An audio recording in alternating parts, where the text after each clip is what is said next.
Mahabubabad municipality vice chairman పెట్టిన అవిశ్వాస తీర్మానం నెగ్గింది.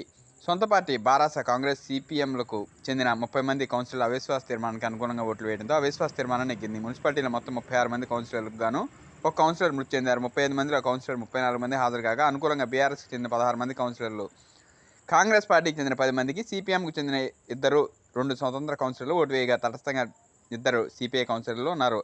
అవిశ్వాస తీర్మానానికి వ్యతిరేకంగా వైస్ చైర్మన్ ఫరీద్ కౌన్సిలర్కి ఓటు వేశారు. కౌన్సిలర్ సంతకం టాలీ కాలేదు. మున్సిపల్ వైస్ చైర్మన్ ఫరీద్ ప్రజా వ్యతిరేక విధానాల నేతృత్వ వైఖరిని అవలంబిస్తున్నారని ఫిబ్రవరి 12 జిల్లా కలెక్టర్ అద్వైత్ కుమార్ సింగ్ 29 మున్సిపల్ కౌన్సిలర్లు అవిశ్వాస తీర్మానంపై వినతిపత్రం అందజేశారు. ఇందులో భాగంగానే మున్సిపల్ కార్యాలయం సమావేశ మందిరంలో ఆర్డీఓ అలివేల్ అధ్యక్షత నిర్వహించిన ప్రత్యేక సమావేశంలో అవిశ్వాస తీర్మానానికి అనుకూలంగా ఉన్నవారు చేతులెత్తారు. ఆర్డీఓ కోరడంతో 30 మంది కౌన్సిలర్లు చేతులెత్తి అనుకూలాన్ని స్పష్టం చేశారు. మెజార్టీ సభ్యుల ఆమోదంతో తీర్మానం నెగ్గిందని ఆర్డీఓ అలివేల్ తెలిపారు. సభ్యులు ఆమోదాన్ని తీర్మానాన్ని కలెక్టర్ నివేదిస్తారని, కలెక్టర్ ఉత్తర్వుల అనంతరం నూతన వైస్ చైర్మన్ ఎన్నికల ప్రక్రియను చేపడతామని తెలిపారు.